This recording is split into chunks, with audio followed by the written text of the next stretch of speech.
Hikaru, congratulations. Thanks. Yeah, it was a wild match, but I came out on top.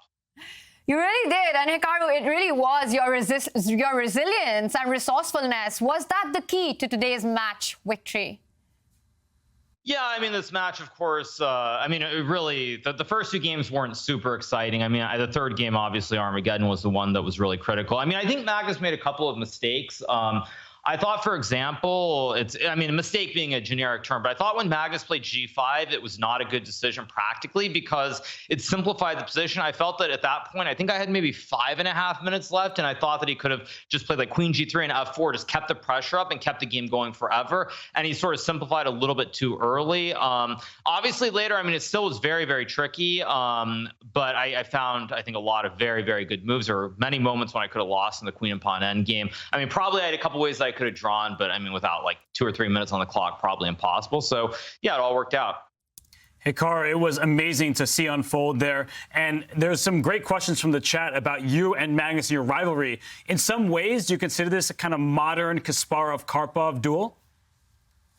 I mean, I guess you could say it over the last like 3 or 4 years since the pandemic began. I mean, I think to be fair, if you go prior to that, what is a good example? I think a good example, I'm trying to think of like a European analogy, but I'll just use a baseball one. It's like comparing the New York Yankees and the Boston Red Sox. I mean, the Red Sox won a World Series in 1918. They didn't win again until I think it was 2004. That's probably a better comparison. The Yankees won something like 15 or 16 World Series during that time. So I don't think you could say that in terms of the early days. But the last couple of years, I've found a way to play well. I mean, I think the main thing is I don't fall apart against Magnus. In the past, I would have fallen apart very quickly, especially like this third game where when he played Queen H7, I had missed this Queen H7 idea altogether. And even if I do actually look at the cams, I saw Magnus's reaction when I played Rook F8, and he realized that he had made a slight mistake too, allowing that. So there's been a lot of back and forth the last couple of years. And I think, yeah, it's great for the fans for sure. Well, just on that note, Hikaru, you're talking about some of the psychology. Did you feel like you had the upper hand when you outbid Magnus in this Armageddon? No, I mean, I think the thing is in this event more so than the first one. Like the first one, I think all of us were trying to be like super precise in our bids, see just how low you can go. And I kind of was like, I'm just going to bid something. I didn't even really think about it that much. It was just like, make a bid. Who cares? You got white. You have 6 minutes. Just deal with it. And so there wasn't, I think, as much psychology going on. But it was nice because I think if you go back to the first event, I think I was bidding something like, I did like 757 against Wesley or something completely ridiculous. I mean, I got away with it, but no, I mean, I was happy to be black having draws because, of course, in chess, most games do end in a draw, something like 60% plus. So that was an advantage, but still, the opening I got was not good. Magnus complicated very early, but you just keep trying to play moves, and I found a way. Great job, Hikaru. Congratulations, defensive wizard. So we have a question from the chat actually here is, what is your favorite thing to do after a chess game or a match?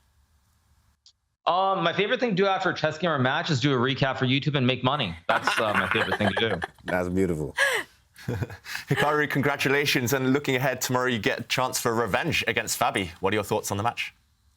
Yeah, I mean, I don't know. It's going to be tough. I will say that, like, coming off the high from today to have to play Fabian tomorrow, I mean, to have to win one match and then win a second match. But I would say that if I look at this event, I felt that yesterday was the day that I played the worst by far. And I mean, it was really unfortunate because Fabiano also had a bad day. I mean, if Fabiano was playing well, I wouldn't have anything to complain about, but he didn't play his best either. So I think, probably come out tomorrow, try to play good chess. And I mean, obviously I have to win 2 matches, but you play and you see what happens. Hikaru, it could have gone either way. It was an awesome match and really fun to watch. So entertaining. I have to ask you at the can I add something briefly, though? I just want to add one thing, though, which I think is important. Like, when I'm talking about the moment when he played G5, like, the reason I say he simplified too early is because this Queen and Pawn endgame, if we reach this Queen and Pawn endgame, I think at the start it's in like 3.5 minutes. If I have like 2 minutes there, I lose that, I would say, like 90% of the time. But because he simplified too soon, that extra like 90 seconds to extra like 100 seconds really did make a huge, huge difference. Like a huge difference. I do want to say that. Right. Fire. Wow. That was a very exciting match, Hikaru. It was an awesome match to watch. And I was going to ask you that in that final moment, really anything could have happened. And we saw the reaction on both you and Magnus. And maybe we can bring that up for you because this was such a big moment. And you can see it when you fought so hard and finally it goes your way. What was going on in your mind when that Queen F6 happened? I mean, it was just nice to win the match because again, like this is the thing that Magnus is better than anybody else. It's like there were many moments like around the time that he played King B3, Queen D4. Like when he spent 30 seconds to go King B3 and I played Queen D4, I was sure it was a draw. I didn't see the force draw, but I was sure it was a draw. And then he found ways to keep it complicated. So it's like you're trying to defend, and I mean, he can't win every match. I mean, I know he's the greatest player of all time, but he can't win every match. Like somebody can't just get lucky every single time. So it was just nice for a change to have something go my way. Yeah, it was amazing, Hikaru. And what do you think was the reason that everyone loves watching a Magnus-Hikaru matchup?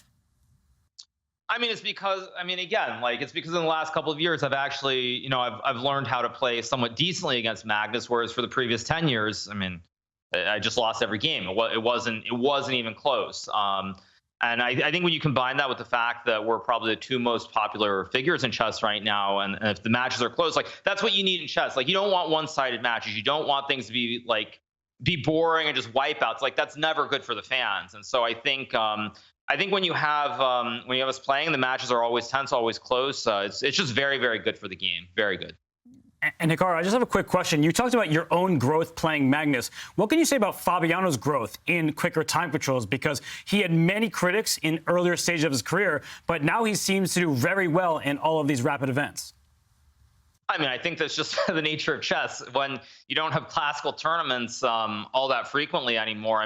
Like even somebody like Fabiano who plays every over the board event. I'm thinking he probably plays maybe 6 or 7 classical chess tournaments a year, and in the past it would have been something like 10, 11, 12. And I think when you have to shift gears, Fabiano obviously very serious player, and he's taken blitz and rapid much more seriously, and I think it shows in his results. So again, in a one-off tournament, sometimes he won't do great, but overall everyone's so strong that to me it's not that surprising. It just really isn't surprising at all. And Hikaru, final quick question. The T-shirt, was that chosen specifically for today? Not really. I figured why not? Because I do feel like yesterday there were moments when I actually did care too much, like in that first game and that second game against Fabiano, getting too excited, too into it. And it wasn't really about today. It's just something to do, something to get people talking. And it's what it is. Yeah. That Armageddon definitely got people talking. Fantastic play there, Hikaru, and fantastic resilience as always. Thank you so much and congratulations. We'll see you tomorrow in the grand final. Thank you so much, you guys.